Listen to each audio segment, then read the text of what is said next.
Until the next December 6th, 2025, we are in the fourth, day 286 of the full-scale invasion.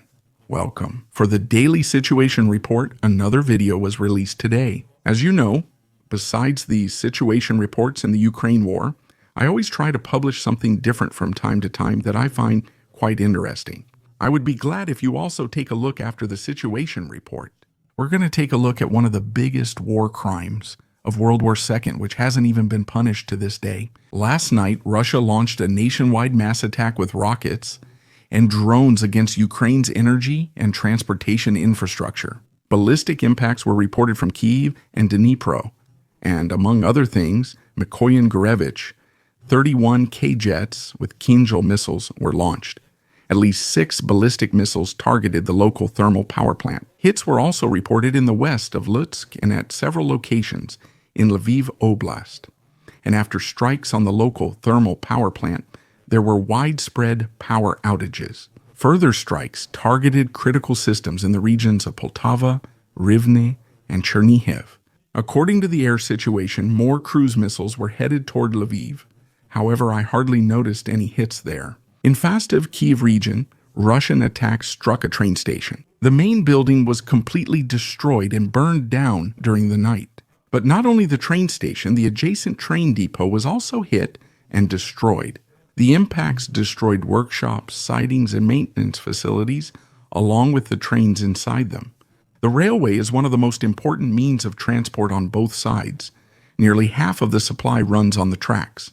Destroyed stations or depots complicate future transport, which will be felt at the front.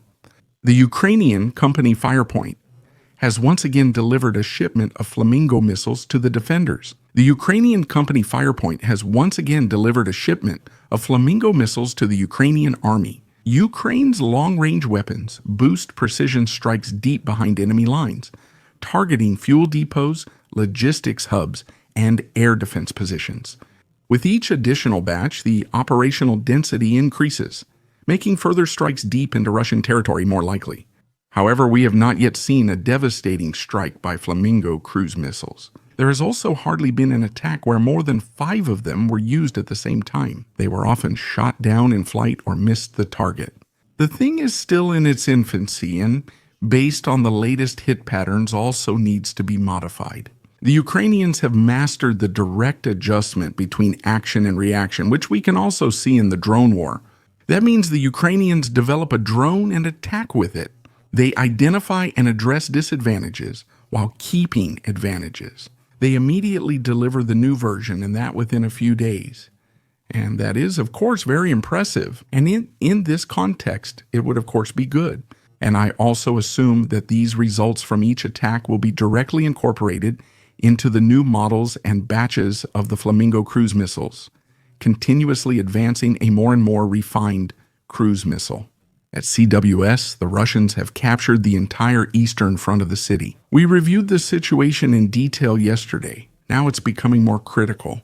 The village down here, right at this spot, which is arranged in a sort of semicircle, in my opinion will be the next to fall, while fighting continues on the outskirts of Siversk. There are no new reports that the Russians have been able to advance further into the eastern part of the city, but they have definitely secured the ground here. Every captured Russian position still remains under Russian control, especially if we look away from the main battlefields at Pokrovsk or Konstantinovka. And speaking of Pokrovsk, there was also a change here, but in the city itself there was none at all. But here at Mirnorad, the Russians were able to capture this area. Here, between the southern part and the northern part of the city. I expect the Russians to fully control the southern part within days. As we've seen, the Russians previously attacked in the artillery zone. Isolated geolocations have been reported here from both sides, so I can't attribute the area to either before assuming the situation is worsening. If they were able to capture this area here as well, and are now focusing on the northern section, that means I assume the Ukrainians will withdraw from here and then relocate to the northern part of the town in order to hold it against the Russian attacks. The same applies to the area down here. Russian soldiers are beating one of their recruits in a shelter because he went out to smoke and left his weapon behind. A comrade explains after his beating that it must be this way because it's not a child's toy. So basically, the two of them are absolutely right. We are also taught in basic training to keep the weapon no more than an arm's length away if you ever need both hands for any activity in the field. So that's punished here as well, but not by getting beaten up, but different countries, different customs. Here's a little anecdote from my time in the Bundeswehr. We had a comrade with us who had a twirled mustache and took care of it every day, even in the field. In general, you could describe him as a very fine guy who lived with an extreme level of perfection, and that showed in his personality, his demeanor, and also his appearance. And during the second bivouac, his main sergeant, who also had a pronounced beard, bet him that he would definitely put his weapon down too far at some point. And in fact, he was right. The bet was that the loser had to get a beard like this one here. Since then, he has kept his weapon closer than anything else and also wore a very unpopular beard for him. He learned his lesson and didn't even have to get beaten up for it. The Russian soldier got beaten up. And you can certainly imagine that he won't think much of his superior anymore and might even stab him in the back in tricky situations. The complete video is available on Telegram. The reason why Witkow and Kushner are working behind the scenes on a deal at the expense of Ukraine is obvious. Public opinion in the United States is currently clearly on Kiev's side. According to the latest Reagan National Defense Survey, 64% of Americans support military aid to Ukraine. This is the highest number since Russia's full-scale invasion in February 2022. Support for long-range weapons is even clearer. 65% back the delivery of systems like Tomahawk cruise missiles. The picture is also clear along party lines. 59% of Republicans, that is, Trump's own party, support military aid, while among Democrats it's 75%. So there are clear preferences when it comes to the objective. 45% support the complete liberation of all of Ukraine, while only 23% are opposed. 22% support a ceasefire at the current front line. Americans see their president wants to sell them out and understand the consequences of a Russian victory in Ukraine, especially after spending a long time in the Cold War with the Soviet Union.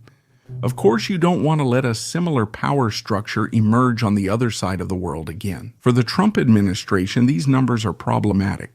They signal that a deal at Ukraine's expense could be politically costly at home. Along with the tense economic situations on both sides and rising prices, there's a risk that their own voter bases could be alienated and their chances in the upcoming midterms could be affected. In short, anyone who abandons Ukraine is going against a stable majority in the United States and will pay a high political price for it, as negotiations or their outcomes in favor of Russia are hardly discussed publicly. WELT has published a very interesting article about the Russian mobilization industry, which I absolutely have to mention here. I've also added the article here in the sources, in case you want to read it in full, because it covers much more than just this section. In Russia, war mobilization has now become a real market. On Telegram, job offers for the front appear alongside everyday news and daily war reports, which Russians typically share with their readers in a filtered way. They attract people with large bonuses, debt relief, childcare, and university spots, while criminal records or health issues are rarely barriers now. In over 80 regions, authorities and private recruiters operate a headhunting industry funded by state and regional bonuses. Recruiters receive a high commission for each successful contract and guide the applicants through the military bureaucracy. Analyzed channels and conversations with recruiters and recruits show that the average bonus for recruiters is around 20,000 euros. In some regions, it's even twice as much, which is, of course, life-changing for many families. At the same time, some regions are reporting decreasing bonuses again to ease their budgets, since these bonus payments are not paid by the state, but by the respective regional administration. And they are not paid out to motivate people, but rather as an incentive to report the annual number of volunteers as high as possible so that this region continues to receive political support from the Kremlin or even more support since they can show that they have many volunteers. Politically, the system targets disadvantaged groups like alcoholics, low-income people, immigrants, the sick, poor, beggars, and criminals.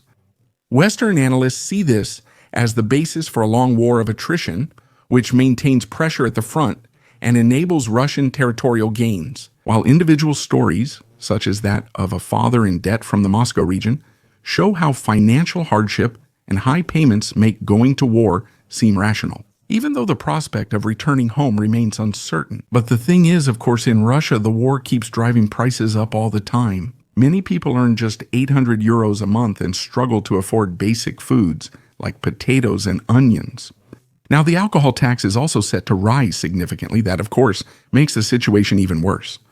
At the same time, of course, the pay in the military is becoming very attractive for many people again. They enlist, prolonging the war and raising costs so people can afford less, then consider re-enlisting for new bonuses. This raises costs again, making things less affordable, leading people to consider war, and so on. The cycle then repeats. Special thanks to LG Crew channel members, especially Lieutenant Colonel Renicky. And with that, as always, thank you for listening. Feel free to subscribe, like, comment, and see you in the next Situation Report.